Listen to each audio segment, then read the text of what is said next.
and many of our candidates had asked to be heard by the committee online.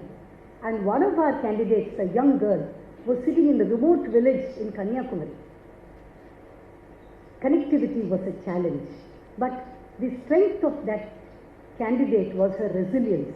She refused to give up, and she took us through a tour of her entire house to find out the best spot in the house where the connectivity would be good. We were so impressed with the perseverance of that candidate, and this brought home to us more than anything how enabling and inclusive technology is in dissemination of constitutional processes. That apart, justice clocks have been set up at the level of the High Courts and the District Judiciary to provide for real-time measure of progress and transparency in regard to disposals, and an application has also been conceived which is now available to judges called Justice App 2.0, which we can all download, including judges, to monitor and improve our own levels of efficiency and to aid in case management. One last segue before I conclude, this is the third and final segment of my talk, is on the importance, or should I say, the necessity for cultivating alternate methods of dispute resolution. Arbitration, for various reasons, that would take a seminar by itself, is slowly but surely being replaced by mediation. And all of you here are familiar with mediation and how it works. In my experience, however, mediation as a concept is not easy to sell to a society that wants to win unconditionally, always, and without compromise. Mediation is defined as a process where the parties in conflict agree to meet with a mutually selected, impartial, and neutral person to sort out their differences. The entirety of the process is consensual and elective. Consent is obtained at every stage, and the resolution that they arrive at is of their own volition. The end result is one where both the parties get a satisfactory resolution and no one wins. The Supreme Court in AFCONS had reiterated that this should be inbuilt into every legal process of ours. We are yet to do that. And in the recent judgment in Patel Automation versus Raheja Engineers, the court resettled the mandatory nature of pre-litigation mediation in the context of the Commercial Courts Act. It's time we did this. This calls for a society that is cultured enough to be more accommodative and generous and less adversarial and aggressive. Swami Ranganathananda, one of the most revered monks to have been the president of the Ramakrishna Math, was asked what the term spirituality meant to him. This is what he said, quote, "When I shut my eyes, I feel peace within. When I open my eyes, I ask, what can I do for you?" Close quote. The Constitution promises, apart from liberty, equality and fraternity, that undefined, transient, intangible treasure called justice. And to bring justice to the people, to us, it is imperative that all pillars of the democracy work together in tandem. A token celebration of Law Day, year on year, would hardly matter unless one resolves at some point in time to internalize and further the ethos and the mandate of our Constitution. To quote Baba Saheb Ambedkar, constitutional morality is not a natural sentiment.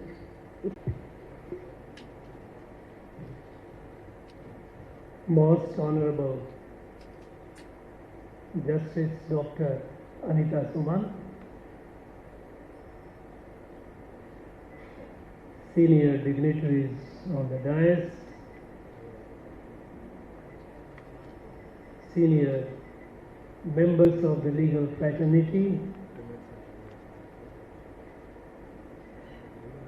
distinguished invitees, gracious ladies and gentlemen,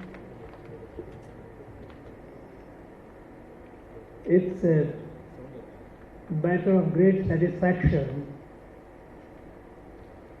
and in many ways with a sense of pride that I participate in this Constitution Day event organized by ABVS today, this evening. You are all brilliant people. Law as such has attracted the best and the brightest in the society since long time. And by the sheer nature of your profession, when you keep looking at things from a different perspective, looking at nuances, different interpretations, it keeps sharpening you. And at some point of time, even if someone who has not been, this document being so important and so crucial, and perhaps the one holy document which the entire nation is committed to. It is felt that there is not adequate appreciation or understanding of it. And that is how some years back Prime Minister Narendra Modi started this day as a Constitution Day. In government offices, many offices, people they observe it by reading the preamble. And it seems it is getting into a ritual of reading the preamble, and that's it. I mean, anything that gets into a ritual, it takes the soul out of it. This beautiful document, amazing document, needs to be appreciated in all its beauty, in all its strength. Usually, I've seen in our profession, we usually deal with those parts of it which concerns us: enforcement of rights, settlement of disputes,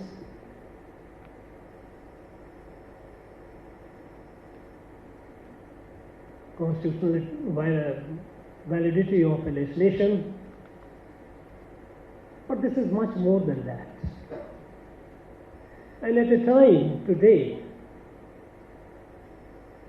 when our country is at the cusp of a historic transformation,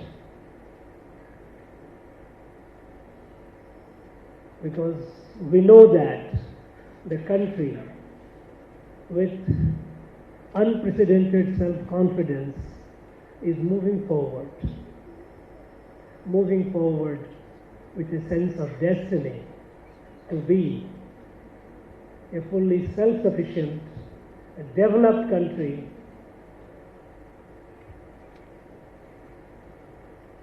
the leader of the world by 2047, when we will celebrate its centenary of its independence.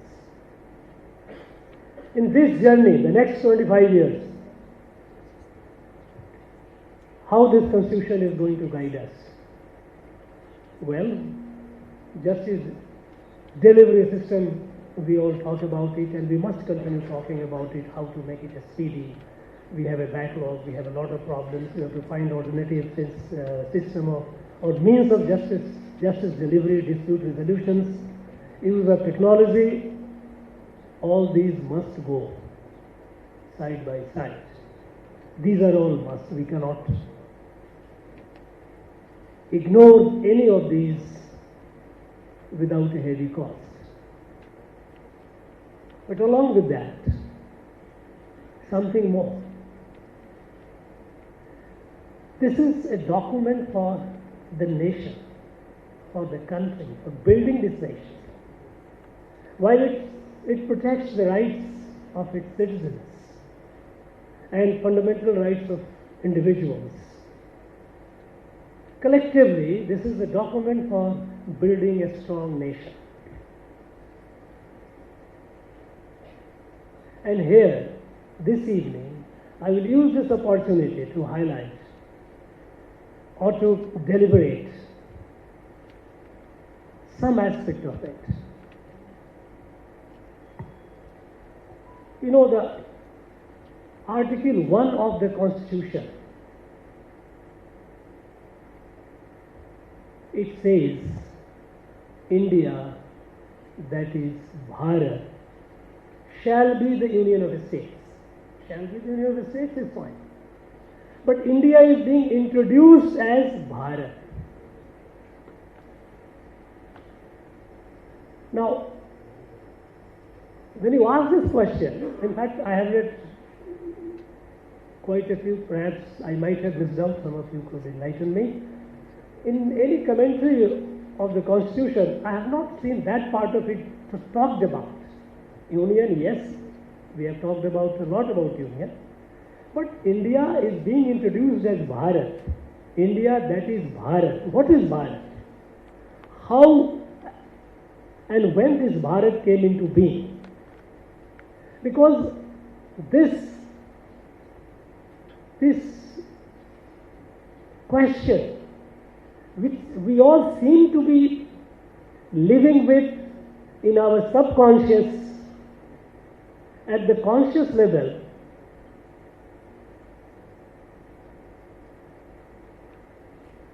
the inadequate appreciation and understanding of it has been the cause of much of our problem that we are facing today in our country on the internal front. Be it regional tensions, be it linguistic tensions, be it tensions on account of race, ethnicity and whatnot. Now this, and when we talk about Bharat, many people will look at you as if you are, what is that you are talking about? Why not you say India? Perfectly right. There shouldn't be any problem, the two are synonymous. But the spirit of the two, unless you have understood Bharat, India is inadequate. Because this country, India has been the term given by foreigners some centuries ago. But for time immemorial, in ancient literature, Bharat is mentioned, Bharat. Now, understanding this country from the Western notion of a state is very difficult. The Western notion of a state is all the European countries, America, all these countries. There was a strong man, ruler, who conquered a territory, consolidated the territory, and that became a country. Fragmented, two countries, fine. But invariably, behind creation of all these countries, there was a Bahubali, there was a strong man. How was America created after all? Maybe about 250 years and odd back, some people from Britain went over there. They annihilated the local population. Indigenous people were all killed. And not necessarily by war. Through disease and pestilence, by distributing a smallpox-infested blankets to the tribal villages. And people got settled and America evolved. And Canada emerged. Australia emerged. All these countries. Europe has also emerged by force, by strength of force. Different countries of Europe. Now, if you try to understand Bharat from that notion, who was the ruler who ruled this country at one point of time, the entire country? Some people ask me a question, Mr. Governor, what are you talking about? Tell me, who was the ruler before British who ruled this whole country? Now, this Western notion of a state, we cannot understand Bharat. Because Bharat was not a creation of any Bahubali, any strong man. It is, imagine, 2,500 years ago, 500 years before the Common Era, where Adi Shankaracharya went to Badrinath, traveled all over, he set up an institution there. He traveled to the eastern coast, Jagannath Puri, set up an institution there. Western coast, Dwarika, set up an institution He passed through several kings, several Raja, Maharaja and all that, unmindful of who was the Raja Bharat. He built that. About 1000 years ago, Sri Ramanujacharya from this very place travelled all over, went to Srinagar, went to Kamrup, Assam, all over.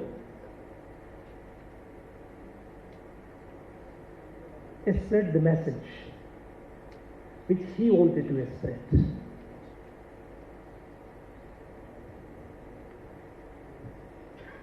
"700 years ago, a great person from Assam, it was called Kamrup, Mahapurush Shankardev,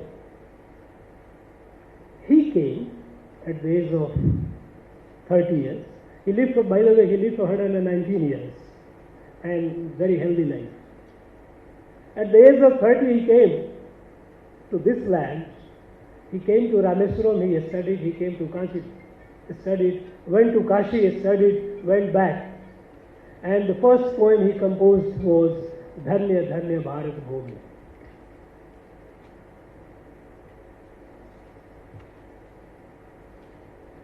"600 years ago, Ramanand came from Prayag, UP to this land and went back carrying the message of bhakti. Guru Nanak Dev came.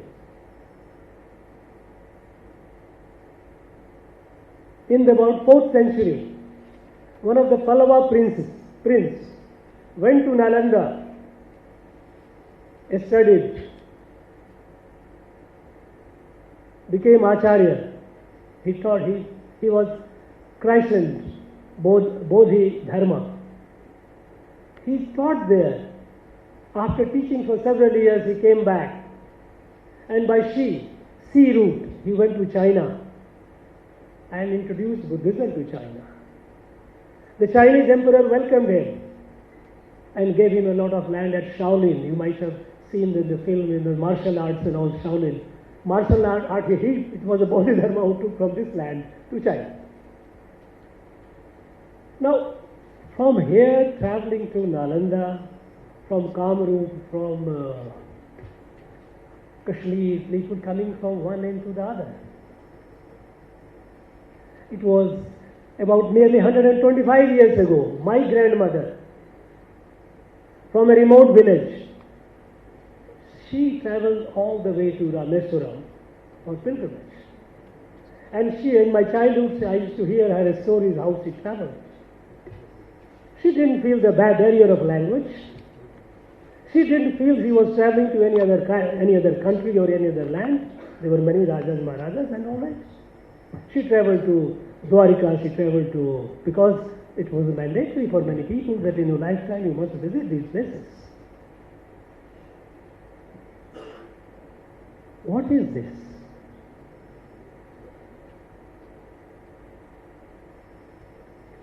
Well, in our ancient literature, Vishnu Puran, it gives the geographical expanse of Bharat. It says, Uttaram yat samudrasya, himadrasya iva dakshinam, varsham tad bharatam nama, bharati yatra santati. North of ocean and south of Himalayas is the land called Bharat, and its children are Bharati. Bharat is made of the two words Bha, is a root word is Bha, means light. And Rat is embrace, enlightened land. And this light was carried by the saints and rishis and sages from one end to the other, from time to time. Whenever society suffered, someone came and showed the light. This country, this Bharat, to understand it, we have to go through its evolution, which happened several thousand years ago.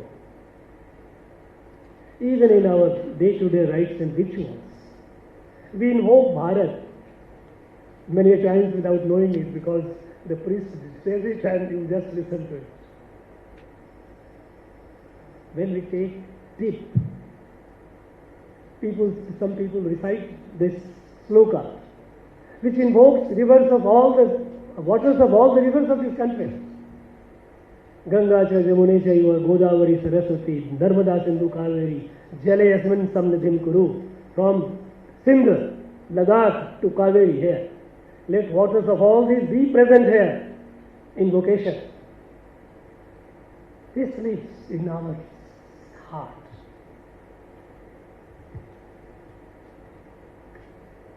Over 3 decades back, I had been to tribal areas of Arunachal Pradesh. I spent quite some time in the northeast.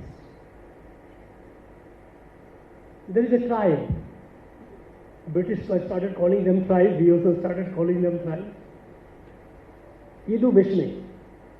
They didn't call themselves tribe. They had their own name. But British called them tribe. We also started calling them tribe. Now this Idu Mishmi tribe, remote at the border of Tibet, they sport their scarf, chutia. I was curious. I asked why, what is this? And the story, the folk tale that was told to me that, look, Sri Krishna was from this place. Rukmini was from this place. Sri Krishna married her. He was our son-in-law. And when Rukmini when she was in love with Sri Krishna, and she wanted to marry him, her brother Rukmi wanted to marry her off to somebody else. She informed Krishna. He came, fought, and he wanted to kill Rukmi, the brother of Rukmini. At the time, sister sought Pranda, saved the life. So Sri Krishna shaved his head, left the cup with his Sudarshan Chakra, shaved his head. And that is the tradition they carry. They sing song, folk tales, from where it came. Who carried this tale to the remote? A people whom we call tribal. Unity of this country, this Bharat, is on the basis of its shared spirituality. It is a cultural and civilizational evolution. Bharat cannot be understood with the Western notion of a state. And this, unfortunately, this very first article of the Constitution, the first part of it has not been debated, or at least has not been much discussed about. What is Bharat? How this Bharat came into being? And unless we understand this, it will be difficult to drive home the message that we are a part of a family. It is an organic growth. It is not. It is an union, not a contractual union like United States of America, where states have signed a contract. No. Now, when this country, when we say it is a cultural and civilizational evolution, the core of it, the bedrock of it, is Sanatana Adhyatma. Sanatana Adhyatma, Sanatana Dharma. And what is that? Some people get itching feeling. What is that you are talking about? What is that? What is the core of it? The core of it is very simple. Core of it is there is only one creator, and there is oneness of creation. Every element of creation is connected, is linked. There is a kinship. This entire creation is a varied, a stunning, diverse manifestation of the one and the same. It is not only humans, it is even animals, plants. The divine is present in all, the same divine. You all 200-300 people sitting here, I see myself in all of you. If that is what it is. And that is why in our prayers, we never pray for ourselves. We all say, Sarve bhavantu sukhina, sarve santu niramaya. Let all beings be happy. All be free of diseases. Sahana bhavatu, sahana bhunaktu. That is our prayer. It is not any sectarian or any any group or individual. When we say Vasudhaiva Kutumbakam, it is the essence. There is no exclusivity. Even those who do not subscribe, do not believe in it, they are also ours. There is no others. This is Sanatana Adhyatma. And this has been the core of the cultural and civilizational evolution through which Bharat emerged. And our Rigveda resolve it by saying that different people, because this appreciation of one creator and oneness of creation, this is a subjective experience. It's not an intellectual exercise. You start seeing yourself. And since this is a subjective experience, a person expresses it in his or her own way. And that is why they say, Eko sada vipra bauda badanti. Truth is one, people express it differently, variously. So irrespective of which faith, irrespective of which creed, it is all different expression of the same. There is no other, as I said. Now, when we talk like this and when we understand this, a question comes and question has been raised. Look, our constitution says we are secular. What is secular? Now, you are all learned people, you are all from the law profession. I am sure some of you must have gone through. When this word secular was introduced in the constitution, look at the Lok Sabha debates. Swaran Singh, minister, at the time he was not a minister, he was the chairman of the constitution revision committee. When it was on, debate is on 26th of October 1976. It is all available on the net. Click it and you get it. 26th of October 1976. Swaran Singh, when he introduces these changes, when he comes to secular, I am just quoting his words. As far as secularism is concerned, I would at the very start make it clear that our secularism is not synonymous with its meaning in the dictionary. And then he elaborates, because the Western, in the European context, it came because of the conflict between the church and the state. Because the church those days used to enjoy a lot of temporal power. They used to have a lot of power of the state. And there was a tussle. There was bitter fight. In fact, we all know how this at the time when the British monarch revolted against the Pope, and this sort of, that led to the growth of, Anglican Church. It was a fight between the state and the church. And then the notion of secularism came, which was essentially anti-religion. It is your area, don't look at us. It is ours. And the saying goes, what is Caesar and the state and the church and the God? Caesar and the God. Each have their own domain. He goes to say, Swaran Singh further goes to say, our tradition has been, and that is what we maintain, equal respect to all religions. Sarva Dharma Sambhav. Sarva Dharma Sambhav is our secularism. And there is a 180-degree difference between when you say religion is the way, dharma is the way, don't look at that, and when you say I look at all with equal respect. There is a positivity in one, there is a negativity in other.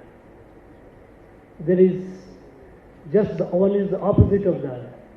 Unfortunately, this notion that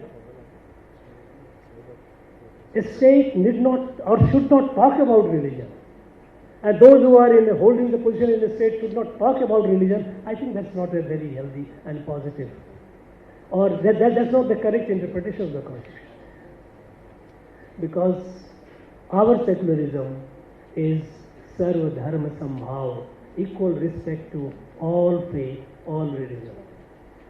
And there is, as I said, there is big difference between being equally respectful and just looking the other way. Even its translation in Indian languages, it is not Dharma Nirpeksh, it is a Pantha Nirpeksh. Even in Tamil translation of it, it's not Aram Sarbatra, it is Samay Sarbatra. Now, it's something that has bound this country, Bharat, which made this Bharat, and which is the strength of Bharat, we have been in a denial mode. And we have been in a denial mode because of a historic legacy. For over nearly 1,000 years of invasion and colonization. During all this period, invaders and colonizers, they tried to destroy the sense of Bharat, to weaken the sense of Bharat. And that is why the institutions were either destroyed, broken.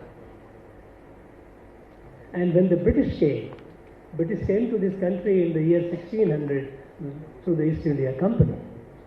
150 years they traded. But something happened in 1757 when Robert Clive,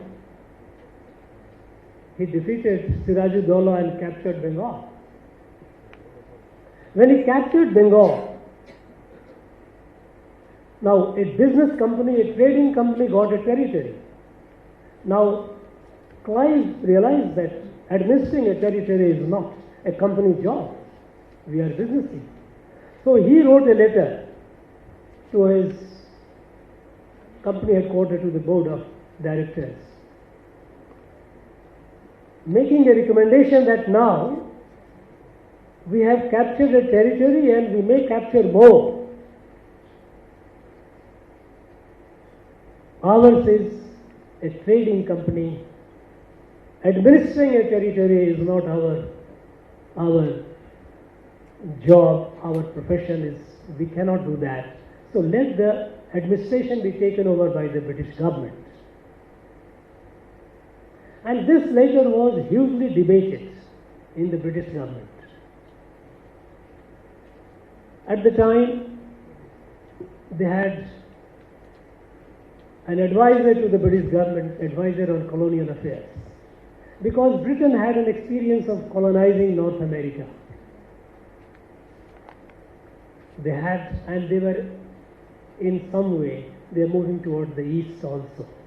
And in India they were already doing trading, but they were getting the sense of it that they were seeing the potential.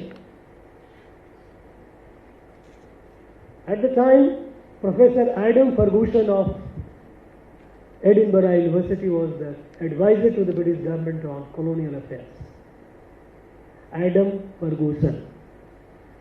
There were 3 centers of learning in higher learning in UK, Cambridge, Oxford and Edinburgh. This professor was in Edinburgh. When that letter was sent to him, Professor Adam Ferguson gave a detailed comment. There he says, and that gives you an insight into what happened thereafter. Because those recommendations were accepted. He said that we have a good experience of colonizing North America. Now the question is, can we replicate that experience in India? And then he says, my answer is no. You cannot replicate American experience in India. Because first, India has a large population. And the second point he says, which is far more important, is that India's society is evolved and united. Indian society is evolved and united.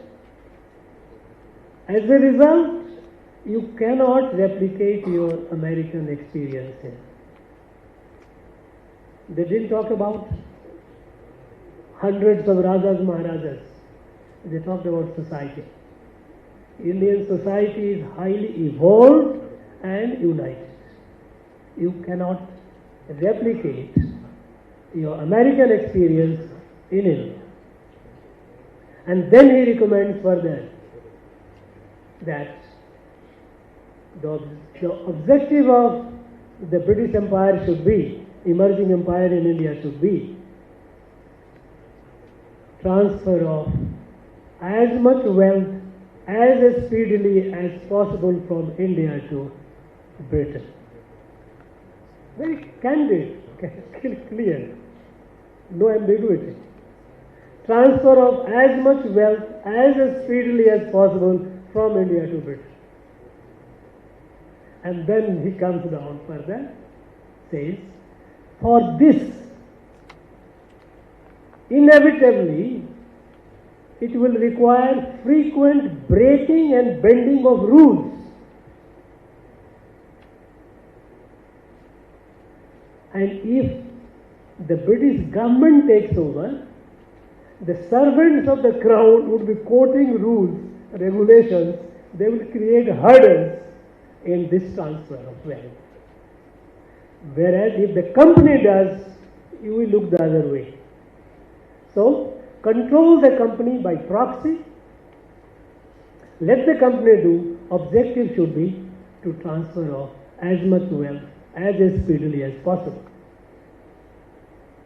And then Das concludes saying, your effort should be to make the empire as enduring as possible. Because you cannot colonize and like America or Canada, you cannot go and settle and make it your own. It is not possible. So you have to make it as enduring as possible. And then the entire process began. How to weaken the sense of unity. And the first, that was a multi-pronged initiative they took. They first began writing a history of India, fabricated history of India. Many of you who would have studied political science, you might have heard the name, or even in sort of jurisprudence, in a limited way, John Stuart Mill. His father was James Mill. He was a missionary. He was commissioned by the British government to write the history of India, and he wrote 5 volumes of history of India. Everything in India is bad. Nothing. Everything in India is bad. Indians have the characteristic of a slave. No, that kind of thing. The whole. He wrote. And by the way, and he didn't visit India. He wrote the entire history sitting there in UK. And those 5 volumes became the reference book for all the British civil servants who came to India. Before coming, after selection, they had to go through some training and they had to pass a test. Their knowledge of India was based on these books. They had to read it. And subsequently, these books became the reference books, the textbook in our colleges when the British government started.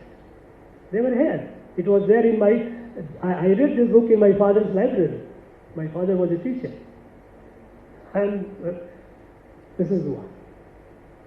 Second thing that they did, how to make the empire enduring. Weaken the sense of pride, the self-pride. Until the 18th century, India was the largest economic power in the world. And if any of you have any doubt, please go on the internet and click the world economy millennial perspective. And you see the chart, country-wide chart, which country what was the share of GDP of which country. This millennial perspective, world economy a millennial perspective, this report came as a consequence of a report published by an economic historian, Paul Barrett. Paul Barrett is a British economic historian. He published a report in 1972 saying that Europe became rich in the last 200 years, America became rich in 100 years. Before that, India was the economic powerhouse of the world. This report was not palatable to the developed countries. So OECD country, you know, it is a club of the rich countries, they constituted a committee under Professor Angus Madison. This Professor Angus Madison led committee did the elaborate study. In 1982 they published this report, and year-wise, right from the 1st century till 19th century, you see the global economy, which country was how much. You know, India was rich not because of it was a rich wealth here, because our genius of our people. Our exports, the textiles, the garment, we were the largest exporter of iron. In fact, you read the Historia, the book written by Herodotus, Herodotus, that Greek historian, after which the father of European historiography. He mentions about this iron. It mentions about the cotton. There's a debate in Roman Council in the 1st century before Christ. When the Roman Council, they were discussing the budget, how to create. They were suffering the issue was the balance of payment. And Cicero, many of you might have heard the name of Cicero, a very, very renowned Roman councillor. He gave a detailed account. He said, how can we save our economy when 20 million gold coins are sent to India every year for buying clothes for our aristocrats' women in Rome? 20 million gold coins were coming. India doesn't have gold mines much, here and there much, but India had the largest reserve of gold. It came because of the trade. So, when they started writing the history of India, destroying the self-confidence of India, destroying our industry, I said we were the largest iron exporter. There were when the British came, there were over 10,000 smelting furnaces in this country making iron. They closed all this, closed the textile industry. They made India into a market rather than export. So having began distorting the history, then they brought the education system. It killed our indigenous education system. Then in the 1813 they came up with an act of British Parliament. They called it India Charter Act 1813. I'm quoting this because you are all intelligent people from the legal fraternity. You should know. India Charter Act 1813. In that act, the British Parliament mandated the British government to evangelize India. They said moral and religious redemption of India is the duty of the British government. This was all to weaken our sense of unity. Some decades later, Karl Marx joined that group. 1852. He wrote a number of essays in New York Daily Tribunes. And there are indications, evidence to suggest that he was commissioned by the British government. He was a sharp intellectual, very, very sharp mind, no doubt about it. So one of the first essays that he wrote in that, he wrote about more than 20 essays on India. 1852, August. Some of these are available on the net. You can just click and Karl Marx writings in New York Daily Tribunes and you will get the essays. He says, though I am opposed to empire because imperialism is an evil, but in India it is a historical necessity. In India, imperialism is a historical necessity. So British going to India and creating an empire is a historical necessity. And then he sets two tasks. The British Empire had two tasks in India. Task one, total annihilation of the India's social order. It is blatantly written, read it. Total annihilation of India's social order, because a society that worships cows and monkeys has no business to exist. Individuals cannot grow because collective is always dominant. It must be destroyed. That is the task one. And the task two, lay the foundation of Western material civilization. So this was a combination of so many forces that tried to create the sense of the consciousness of Bharat. In fact, as late as 1801, when the British took over from last Maratha ruler from Tanjore, Sarfoji Maharaj wrote letter to Benjamin Torrin, who was a resident, in which he says that, well, you have taken over. I hope you will not dismantle the chain of Shatram and Dharmasalas between Kashi and Rameswaram, which provides free meals a day and free medical treatment to thousands of people traveling both ways from Kashi to Rameswaram and back. I hope you will not dismantle that. Should you do, that would be an unbearable disgrace for me. So it was there, 1801. It is there in the archive. Here, archive hour, Madras archive. It was there. This Bharat. Now this Bharat has to be understood. And what constitutes Bharat has to be understood. And at a time when we are talking about, and we are going through a period of national resurgence,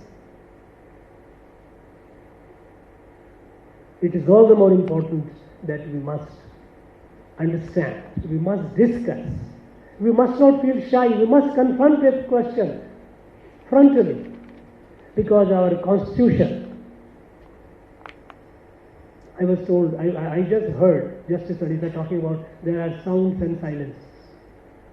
I think this Bharat word remains in the zone of silence. It needs to be talked about. We need to talk about it. And this interpretation of secularism as anti-religion, or not to talk, to be as if it is untouchable. Don't talk about it. That's not correct.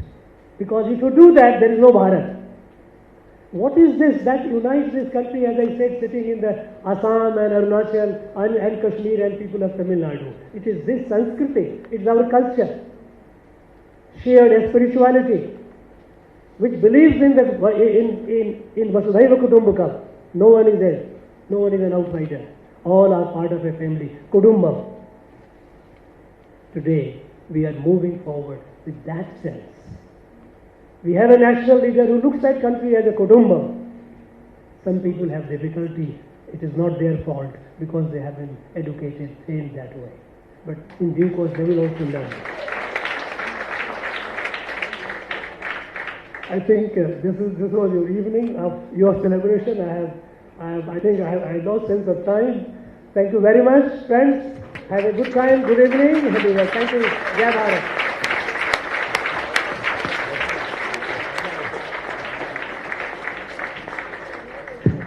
Thank you, Governor. Now it's time to give memento. I request our President, to the basket, to give a memento out to God.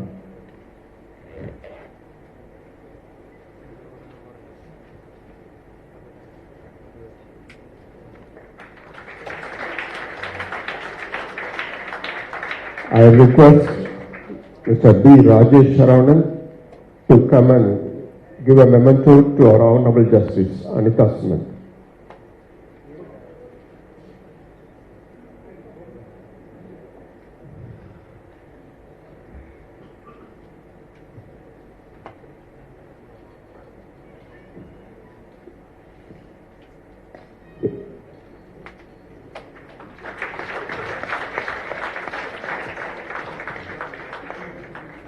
Now I request Mr. Shiva Prakash to give a memento to our senior advocate, Mr. S. Prabhakaran.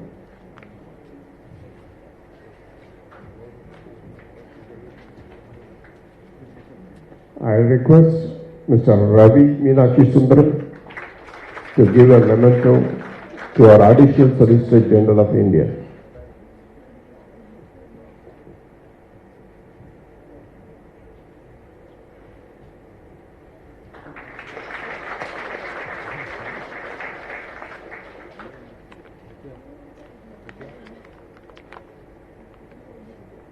Thank you, everyone. Now I request Mr. B. Sudhir Kumar to give a word of thanks.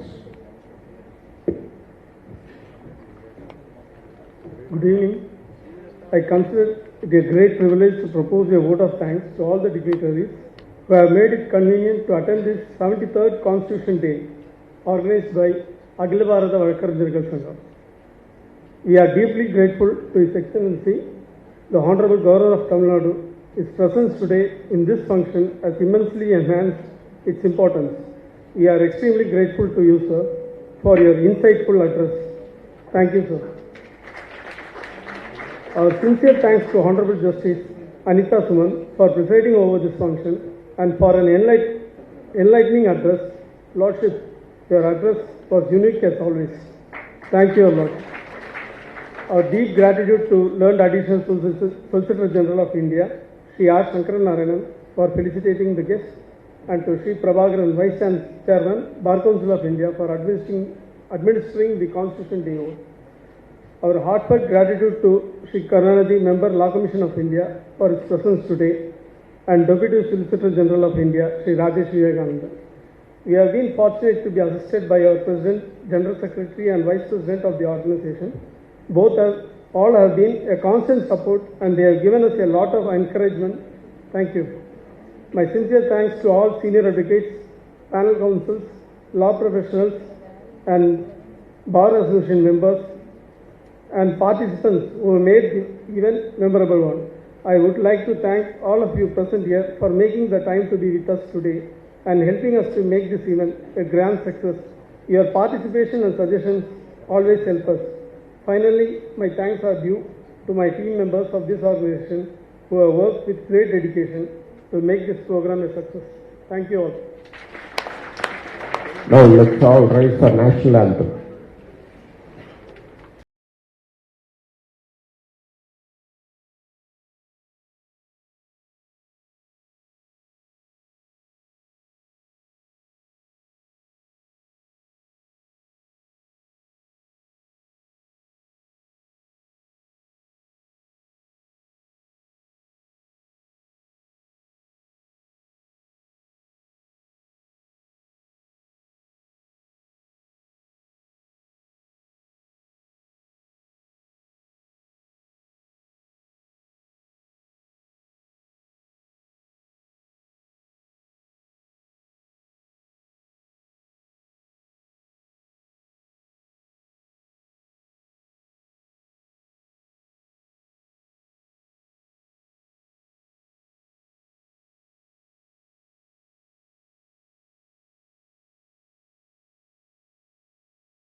Members, please wait till the chief guest is moving out.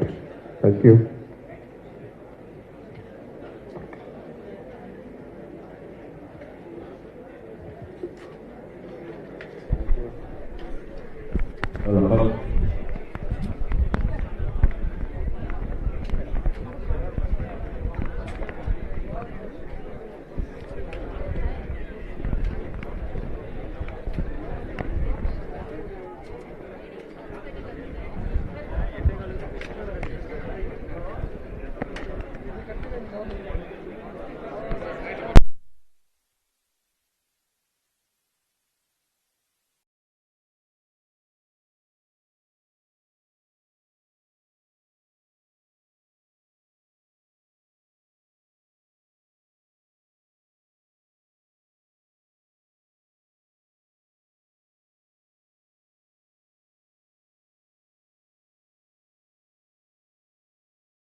ஆமா இங்க வந்தாலும் நின்றுட்டு தான் இருக்கணும் ஒரு சேர் பார்க்குறேன் அவர் number இல்லை நம்ம இவரோட செந்தில் நம்பர் பார்க்குறேன் மங்களபுரம் செந்தில்